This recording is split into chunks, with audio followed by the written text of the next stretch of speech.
नमस्कार स्टूडेंट्स। आज हम reaction of alkyl halides part 3 के बारे में पढ़ेंगे, जो कि यूनिट 5 का और फर्स्ट ईयर का पार्ट है। इसमें हम देखते हैं कि E1 मैकेनिज्म, जो कि हमने एलिमिनेशन और सब्स्टिट्यूशन रिएक्शन, जिसकी इम्पॉर्टेंट रिएक्शन है, उसके बारे में देखा हमने पहले E2 मैकेनिज्म के बारे में देखा। आज हम E1 मैकेनिज्म के बारे में देखेंगे, जिसमें हम देखते हैं कि ये इन पॉइंट्स में कैटेगराइज किए गए हैं।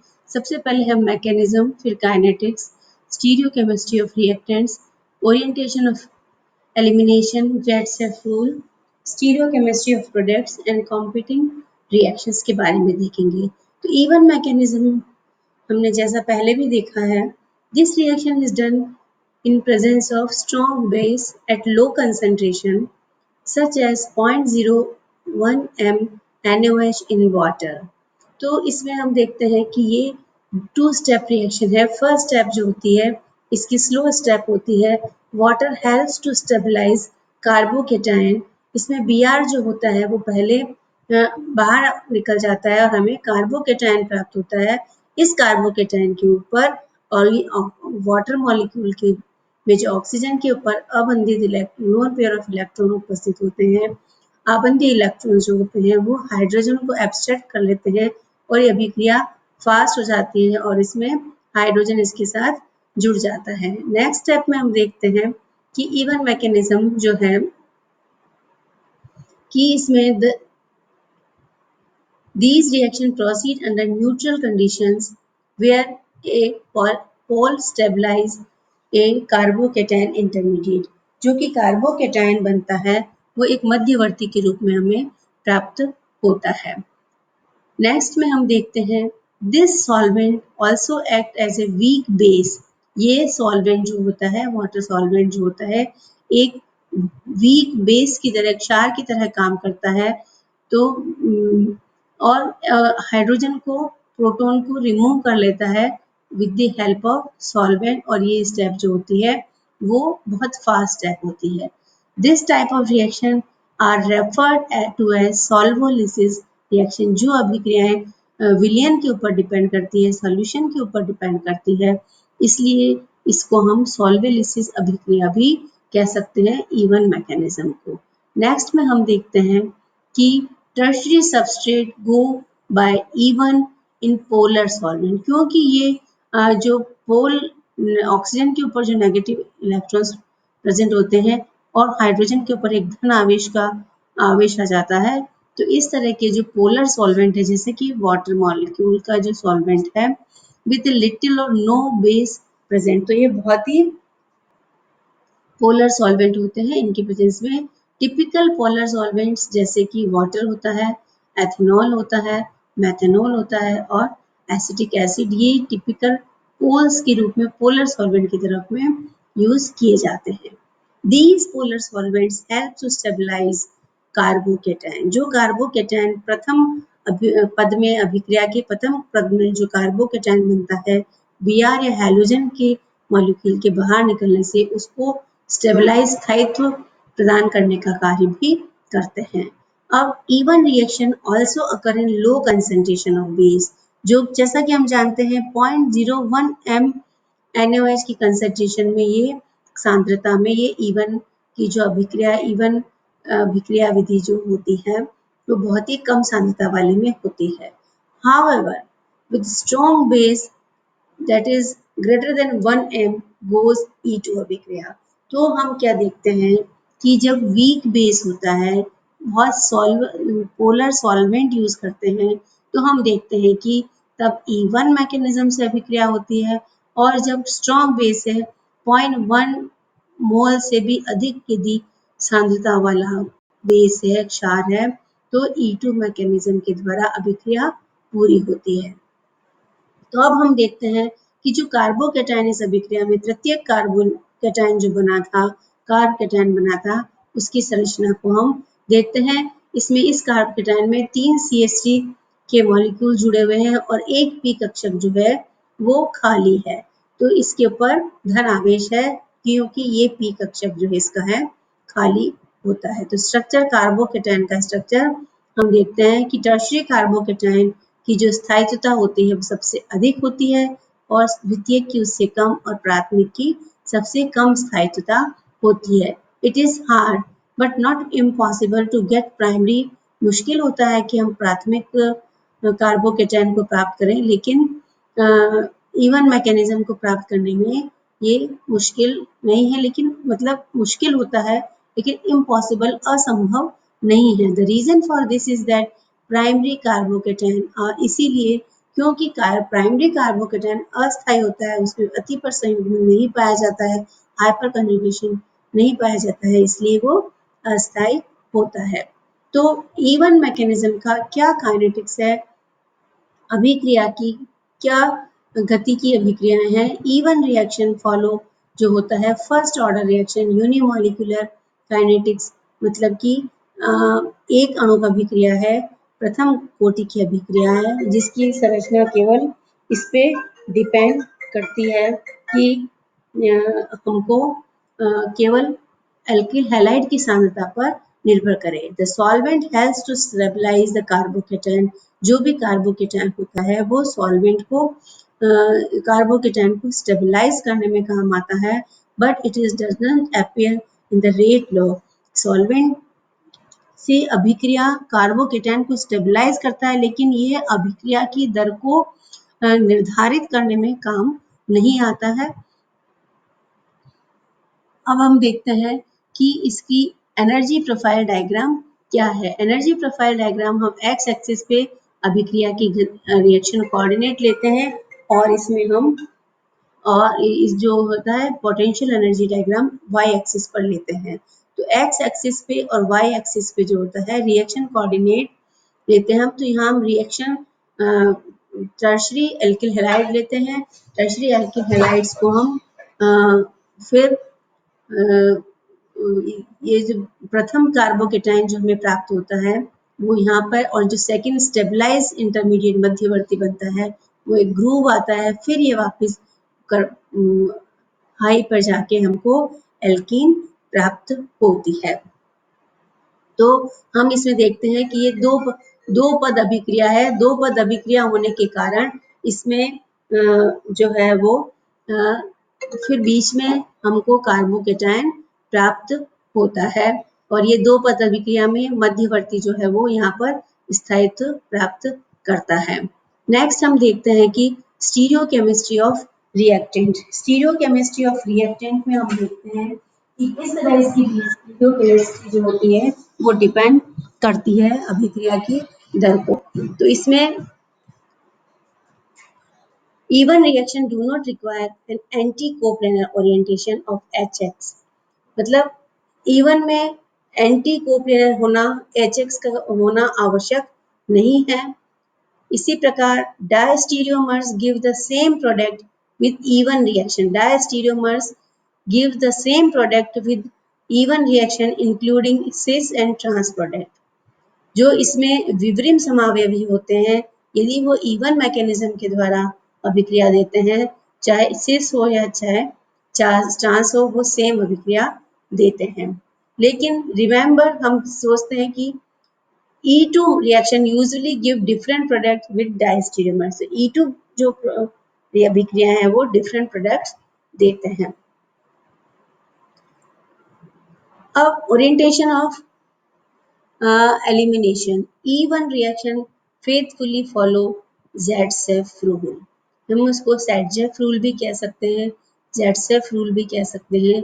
E1 reaction हमेशा Z-Cef rule को फॉलो करती है। फिर this means that major product should be the product that is most highly substituted। Major product जो कौन सा बनेगा, ऐसा प्रतिस्थापी बनेगा जो सबसे ज्यादा स्थायी होगा। The even reactions usually give the thermodynamically more stable product as the major product। Even reactions usually give the thermodynamically more stable product as the even reaction हमेशा thermodynamically हमेशा stable product देगा। This usually means that the largest group should be on opposite side of the double bond. Usually this means that trans product obtained.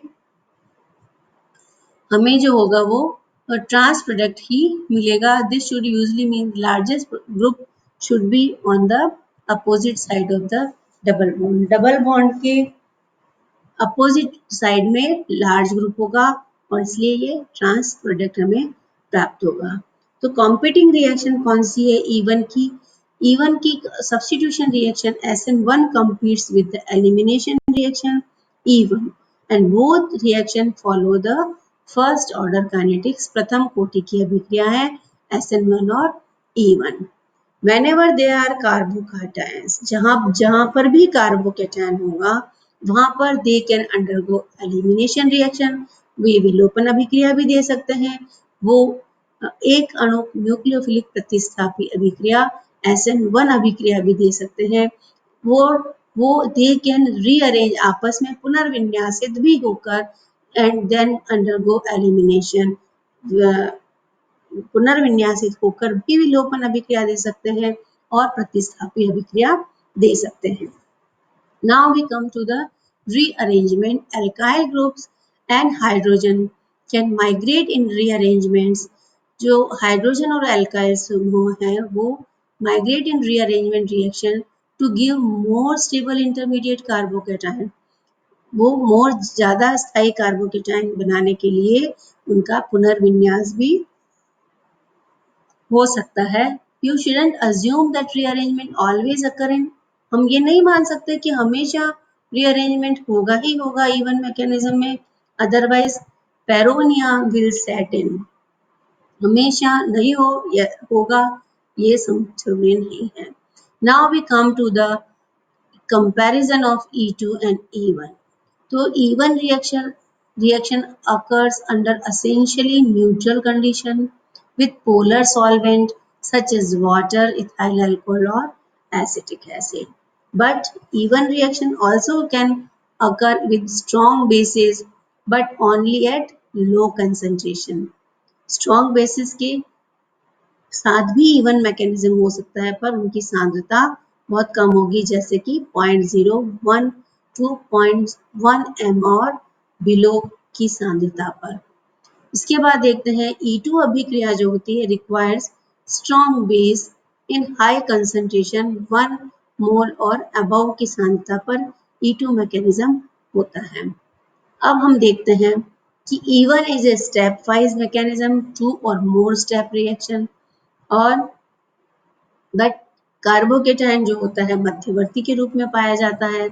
और हम देखते हैं E2 जो है एक पद अभिक्रिया है that is concerted mechanism one step reaction E2 mechanism होता है. इसमें कोई भी मध्यवर्ती नहीं बनता है, एक डायरेक्ट हमको प्रोडक्ट मिलता है. E1 रिएक्शन में गिव रीअरेंज प्रोडक्ट, हमको पुनर्विन्यासित उत्पाद भी E1 मैकेनिज्म में मिल सकते हैं. E2 रिएक्शन में हमें इस प्रकार की पुनर्विन्यासित अभिक्रियाएं नहीं मिलती है. और alcohol dehydration reactions are always E1 mechanism. तो अल्कोहल डिहाइड्रेशन रिएक्शन क्या होती है कि E1 मैकेनिज्म होता है. बल्कि leaving groups Hofmann elimination, बल्कि यदि निकलने वाला समूह बहुत भारी भरकम समूह होता है तो उसको हम हाफ मैन एलिमिनेशन कहते हैं. ये बिल्कुल एंटी जेडसेफ प्रोडक्ट होता है, एंटी सेडजेफ रूल होता है क्योंकि least substituted product is form. इसमें सबसे कम प्रतिस्थापित उत्पाद जो होता है वो बनता है. तो जैसे हम क्वार्टनरी अमोनियम सॉल्ट जो लेते हैं, क्वार्टनरी अमोनियम ये नाइट्रोजन है, ये 1, 2, 3 और 4, इस नाइट्रोजन के चारों संयोजकता से समूह जुड़े हुए हैं और इसलिए इसके ऊपर ये नाइट्रोजन के ऊपर धन आवेश है और OH है ये माइनस इससे जुड़ा हुआ है. तो क्वार्टनरी अमोनियम सॉल्ट को जब भी हम या फॉस्फोनियम सॉल्ट को हम गर्म करते हैं तो हमको लीस्ट सब्स्टिट्यूटेड प्रोडक्ट जो होता है वो हमें प्राप्त होता है. तो इसमें हम देखते हैं कि जो लीस्ट सब्स्टिट्यूटेड है नीचे वाला प्रोडक्ट है ये 94% जो है वो हमको प्राप्त होता है और ज्यादा प्रतिस्थापी इस डबल बॉन्ड के दोनों तरफ जो अधिक प्रतिस्थापित हैं वो हमको केवल 6% ही प्राप्त होता है। तो हम देखते हैं कि जो नाइट्रोजन से जुड़ा हुआ वो अल्फा, इधर वाला भी बीटा है और इधर वाला भी बीटा कार्बन है। तो हम देखते हैं कि या तो इस कार्बन से H हटेगा या इस वाले बीटा से हटेगा। तो हम देखते हैं कि ये बीटा जिसमें कि इसमें दो प्रतिस्थापित है, इसमें एक ही कार्बन है, इसमें कोई प्रतिस्थापन नहीं है। इस वाले कार्बन से जो हाइड्रोजन हटता है और वो H2O बन के बाहर निकलता है और इस पर हमको डबल बॉन्ड प्राप्त होता है, इसलिए ये लीस्ट सब्स्टिट्यूटेड प्रोडक्ट होता है।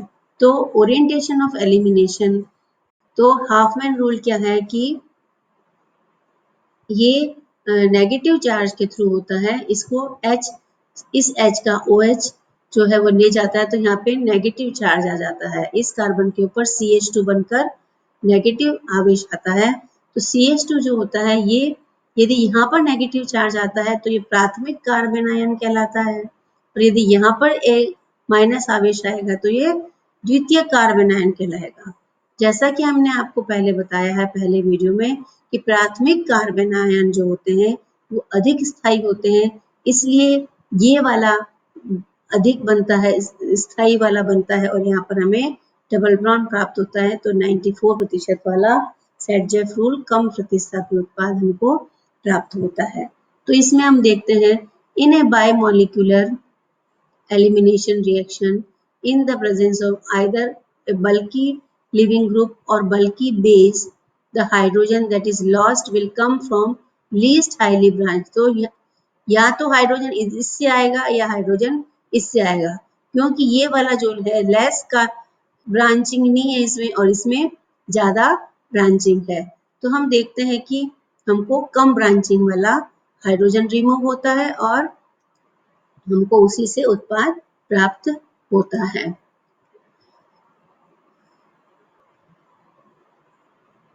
ये देखिए हमको लीस्ट ब्रांचिंग वाला उत्पाद हमको प्राप्त होता है।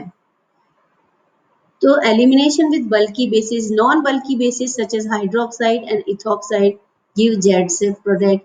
बल्की बेसिस जो नॉन बल्की बेसिस होते हैं वो सेटजेफ के अनुसार देते हैं, और जो भारी भरकम समूह वाले होते हैं such as potassium tertiary butoxide give larger amount of least substituted alkene Hofmann's than the simple bases. तो हम comparing ordinary and bulky bases, हम देखते हैं कि ये ऑर्डिनरी है, सिंपल CH3Br, इसमें बल्की समूह नहीं है, तो हमको मेजर प्रोडक्ट कौन सा मिलेगा? हीट करेंगे तो हमको अधिक प्रतिस्थापी वाला मेजर प्रोडक्ट मिलेगा। और यदि हमको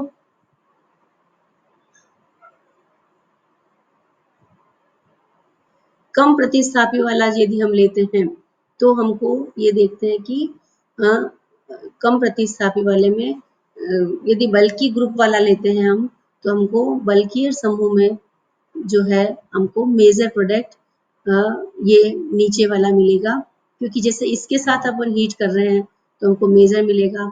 और बल्की बेसिस, यदि बेस हमने बल्की लिया है, भारी भरकम बेस लिया है, CH3 टर्शरी अल्कोहल लिया है, तो हमको मेजर प्रोडक्ट सेटजेफ रूल के अकॉर्डिंग ये वाला हमको प्राप्त होगा। 1-butene watch out the competing reaction. तो यदि हमने bulky bases KOT tertiary butyl KOH वाला लिया और ये हमने नॉन बल्की लिया तो हमको B2 तो हमको ये वाला ये नॉन बल्की समूह है तो SN2 अभिक्रिया होगी, और यदि बल्की बेसिस लिया तो हमको E2 मैकेनिज्म ये प्राप्त होगा। तो यदि हमने बल्की समूह वाला base as a catalyst use करते हैं तो हमको E2 मैकेनिज्म द्वारा रिएक्शन प्रोडक्ट प्राप्त होगा, और यदि हम सिंपल नॉन बल्की भारी भरकम समूह नहीं लेते हैं तो अभिक्रिया SN2 मैकेनिज्म के द्वारा पूरी होती है। तो अब हम इसकी हाइलाइट्स को देखते हैं कि किस प्रकार इसकी, तो हाइड्रो हैलोजिनेशन यदि होता है तो E2 मैकेनिज्म के द्वारा होता है। जेडसेफ रूल जो होता है वो dehydrohalogenation E1 mechanism dehydrohalogenation E2 mechanism के द्वारा होता है तो सेडजेफ रूल है। यदि डिहाइड्रोहैलोजिनेशन E1 मैकेनिज्म के द्वारा होता है, कार्बोकेटायन रीअरेंजमेंट होता है तो E1 ड्रॉप है। Elimination with bulky leaving group and bulky basis है तो वो E2 मैकेनिज्म होता है। और हाफमैन रिंग तो एलिमिनेशन यदि भारी भरकम क्षार का हमने यूज किया है तो हमको हाफमैन रूल मिलेगा, और यदि हमने भारी भरकम नहीं यूज किया है तो ये हाफमैन नहीं मिलेगा।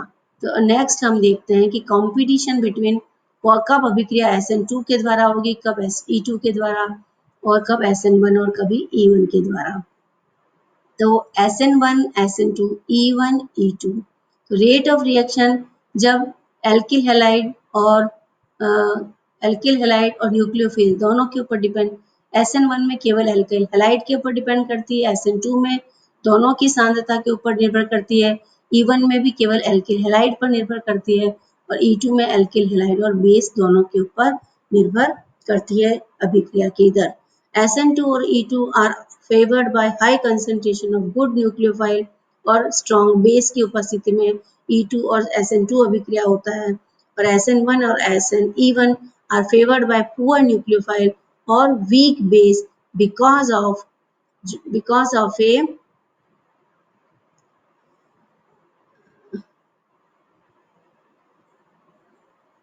क्योंकि because of poor nucleophile and weak bases disfavor SN2 and E2 reaction।